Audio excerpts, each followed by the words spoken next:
जी जय श्री कृष्णा जय श्री राधे। विदुर प्रसंग के बाद अब हम आपको सुनाते हैं कि विदुर जी ने जब मैत्रेय जी से सृष्टि विषयक प्रश्न किया तो मैत्रेय जी कहते हैं कि ब्रह्मा जी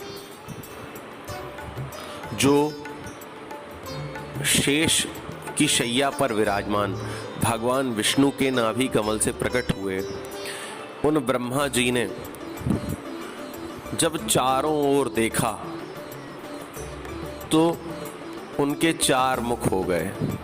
अपने चार पुत्र सनक सनंदन सनातन सनत कुमार से उन्होंने कहा कि आप सृष्टि रचना में हमारा सहयोग दें।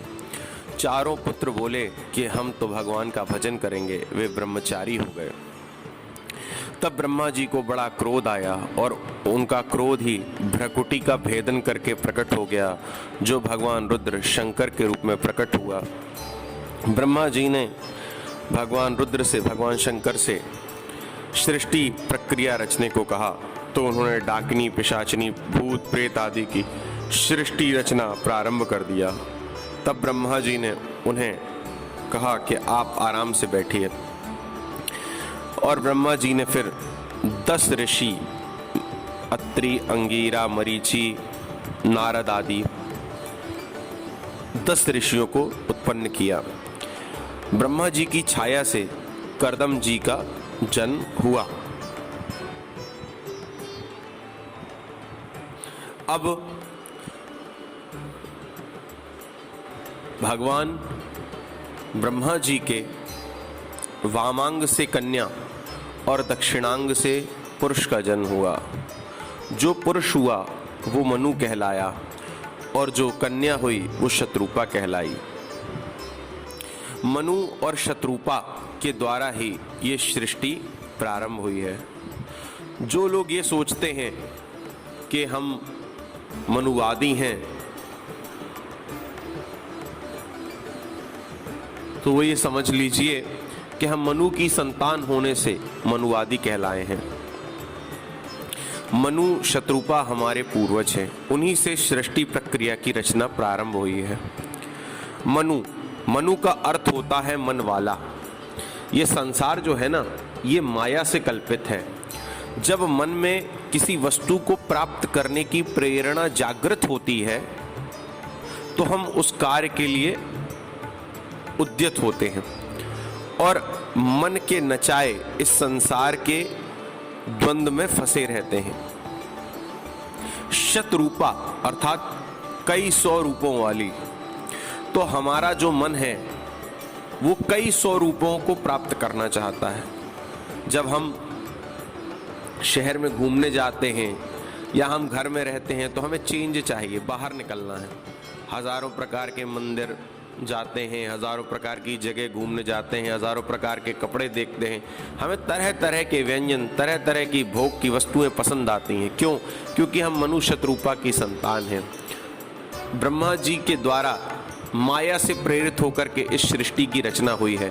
इसीलिए उस माया का अंश हर जीव में हमारे अंदर है। इसीलिए हम मन के अधीन रहते हैं और रूपों से आकर्षित रहते हैं। इसका मतलब है हम मनु और शत्रुपा की संतान हैं। तो मनु शत्रुपा ब्रह्मा जी के पास गए। मनु शत्रुपा ने कहा, ब्रह्मा जी क्या आज्ञा है? तब ब्रह्मा जी ने कहा कि आप सृष्टि की प्रारंभ कीजिए। मनु शत्रुपा ने कहा, पृथ्वी में सृष्टि रचना का क्रम तो चालू हो, पर सृष्टि कहाँ है? ब्रह्मा जी ने ध्यान लगाया तो देखा कि सृष्टि तो पृथ्वी रसातल में डूबी हुई है। उसी समय उन्हें छींक आई और उनके नासिका रंध्र से एक अंगूठे के बराबर वराह शिशु उत्पन्न हुआ। सभी के देखते देखते वह विशाल काय हो गया। देवताओं ने स्तुति की। वह विशाल वराह भगवान विष्णु का ही अवतार थे, जो पृथ्वी को रसातल से निकालने के लिए ब्रह्मा जी के आग्रह पर उनकी नासिका रंध्र से प्रकट हुए थे। विशाल वराह रूप भगवान नारायण रसातल में गए और वराह के जो 2 दांत होते हैं नुकीले, ऐसे ही उन वराह भगवान के भी 2 नुकीले दांत थे। उन पर पृथ्वी को रख करके वे लाने लगे। मार्ग में उन्हें एक हिरण्याक्ष नाम का राक्षस मिल गया, जिससे उनका बड़ा भयंकर युद्ध हुआ। पहले वराह भगवान ने पृथ्वी को उसके स्थान पर स्थिर किया और फिर हिरण्याक्ष से युद्ध किया। हिरण्याक्ष ने बड़े ही मर्मभेदी और कटु वाक्य वराह भगवान को कहे। भीषण युद्ध हुआ और वराह भगवान ने हिरण्याक्ष को, उसके प्राणों को समाप्त कर दिया। ऐसा अद्भुत युद्ध कई वर्षों तक चला।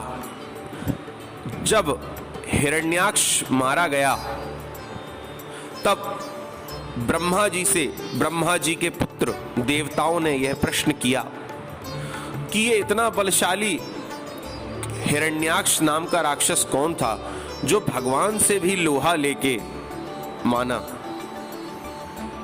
तब ब्रह्मा जी कथा सुनाते हैं कि कश्यप ऋषि, जो कि मेरी ही संतान है, इनकी 2 पत्नियां हैं, दिति और अदिति।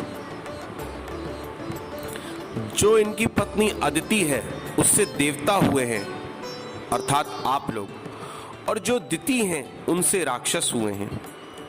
एक समय की बात है, कश्यप ऋषि शाम के समय संध्या वंदन आदि कर रहे थे। तभी कामत ज्वर से पीड़ित होकर के देवी दिति कश्यप जी के पास गई और कहा कि सब पुत्रवती हैं, मुझे पुत्र नहीं है। कश्यप जी ने कहा कि तुम कुछ बेला रुक जाओ, ये संध्या का समय है। इस समय भगवान शिव नंदी पर सवार होकर पार्वती माता के साथ आकाश में विचरण करते हैं और जो जैसा कर्म करता है उसे वैसा फल देते हैं। संध्या के समय सोना नहीं चाहिए, संध्या के समय भोजन नहीं करना चाहिए, संध्या के समय काम भोग नहीं करना चाहिए। तुम 2 बेला रुक जाओ देवी। पर दिति ने कश्यप जी के वस्त्रों को पकड़ लिया और कामत ज्वर से पीड़ित होने के कारण कश्यप जी ने उनका आग्रह देख करके उनके साथ रति की। कुछ समय के बाद दिति को बड़ा दुख हुआ।